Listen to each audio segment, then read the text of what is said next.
శ్రీమాత్రే నమః. శ్రీ ప్రత్యంగరాదేవియే నమః. ఈ మధ్యకాలంలో ఒక సంఘటన చోటు చేసుకుంది. నెల 15 రోజులు గడుస్తూ ఉంది. మనకి చాలా ముఖ్యమైనటువంటి వారు. గత సంవత్సరంన్నర కిందట వారికి ప్రత్యంగరాదేవి అమ్మవారి యొక్క హోమాన్ని నిర్వహించాం. అందరూ సుభిక్షంగా ఉన్నారు, క్షేమంగా వారి వారి ఉద్యోగ విధానాల్లో, వ్యాపారము, చదువుల్లో చాలా బాగున్నారు. తర్వాత వారి బంధువుల గురించి నాకు ఫోన్ చేశారు. గురువు గారు ఎన్నో చోట్ల తిరిగారు, చాలా పూజలు చేశారు, చివరిగా మీరు గుర్తొచ్చారు అని అన్నారు. ఏంటమ్మా పరిస్థితి అన్నా. అంటే ఆమె చెప్పినటువంటి విషయము, ఎన్నో పూజలు చేశారు కానీ ఎటువంటి ఫలితం ఉండట్లేదు గురువు గారు. బయటికి రాలేని పరిస్థితుల్లో ఉన్నారు. వచ్చినా కానీ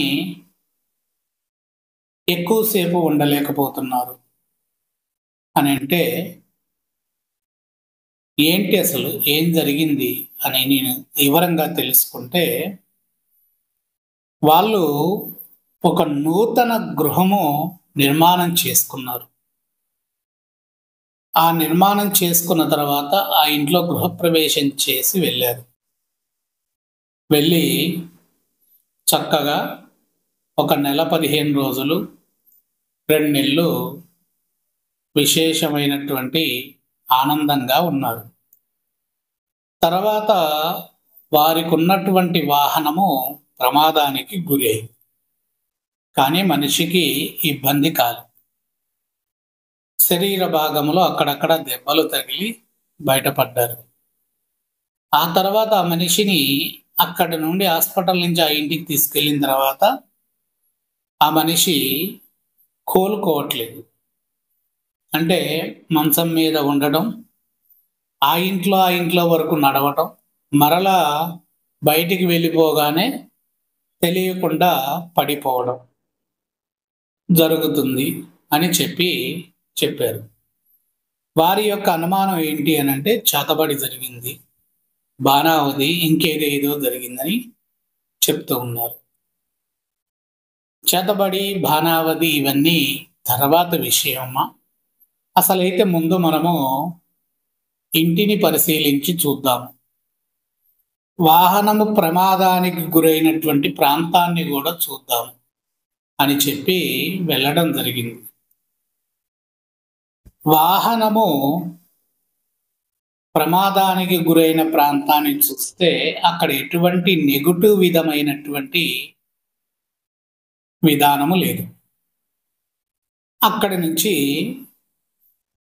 వాళ్ళ స్వగృహానికి బయలుదేరాను. స్వగృహానికి వెళ్ళిన తర్వాత కాలు పెట్టి గుప్తకాళీదేవి అమ్మ మంత్రాన్ని చదివాను. ఎందుకంటే ఇల్లులు కానీ ఎక్కడైనా ఒక ప్రదేశము పాజిటివ్ విధానంలో లేదు, నెగటివ్ విధానంలో ఉంది అని అంటే, నెగటివ్ శక్తిని అంటే నెగటివ్ విధానముతో ఉన్నటువంటి పద్ధతిని చూడాలి అన్నప్పుడు మనము గుప్తకాళీదేవి మంత్ర సాధన చేసి ఉండాలి. నేను గుప్తకాళి, పశునాశిని కృత్య, ప్రత్యంగరాదేవి 3 కలిపి చేసినటువంటి సాధన ఉంది. ఆ 3 మంత్రాలు కలిపి చదివితే ఆ ప్రదేశము పాజిటివా నెగటివా అనేటటువంటి విధానము తెలుస్తుంది. నెగటివ్ అని అంటే వేరొక విధమైనటువంటి కొన్ని శక్తికి సంబంధించినవి, అవి జంతువులు కావచ్చు, మనుషులు కావచ్చు, పక్షులు కావచ్చు, ఏదైనా హింసకు గురి అయ్యి ఆ ప్రాంతాన్ని చూస్తూ ప్రాణాన్ని విడిస్తే అవి ఆ ప్రాంతంలో వాటి యొక్క ఫీలింగ్స్ నెగటివ్ అనేటటువంటి బాధలో ఉన్నటువంటి పరిస్థితుల్లో ఆ ప్రదేశాన్ని చూసి ఉంటే ఆ ప్రదేశాన్ని కూడా మనం చెల్లాచెదురు చేసి అక్కడ నిర్మాణం చేసుకుంటే ఆ చెల్లాచెదురు చేసినటువంటి ప్రాంతంలో అందమైనటువంటి నిర్మాణాన్ని కొనసాగిస్తే వాటి యొక్క ప్రభావం ఇంకా ఎక్కువ అవుతూ ఉంటుంది. అవి ఇంకా నెగటివ్ శక్తి చాలా విజృంభించుకునేటటువంటి పరిస్థితికి వస్తూ ఉంటుంది. అటువంటి పరిస్థితిలో నేను అక్కడికి వెళ్ళినప్పుడు కాలు పెట్టి గుప్తకాళీదేవి మంత్రాన్ని చదివాను. చదివితే శరీరము నాకు సంబంధించిన నవరంధ్రములన్నిట్లలో ఒక చెవుల దగ్గర మాత్రమే భయంకరంగా గుయ్యని శబ్దం వస్తూ ఉంది. మరలా ఒక 2-3 అడుగులు వేసి మరలా గుప్తకాళీ మంత్రాన్ని చదివాను. అదే శబ్దం వస్తుంది. అలా ఇల్లంతా తిరుగుతూ గుప్తకాళీదేవి మంత్రాన్ని చదువుతుంటే శరీరములో కాళ్ళకి తెలియనటువంటి ఒక నొప్పులు ప్రారంభం అయ్యాయి. అంటే మనకి పెద్దలకి మోకాళ్ళు పట్టుకపోవడం, కాళ్ళు పట్టుకపోవడం అనే విధానం ఎలా ఉంటుందో అలా ఉంది. నడవనియట్లే, కాళ్ళకు బంధన ప్రక్రియ పడినటువంటి విధానం. ఎందుకు అనంటే గుప్తకాళీదేవి మాత నెగటివ్ పాజిటివ్. కాళీదేవి మాత శుభకాలానికి అశుభకాలానికి అమ్మ అధినేత.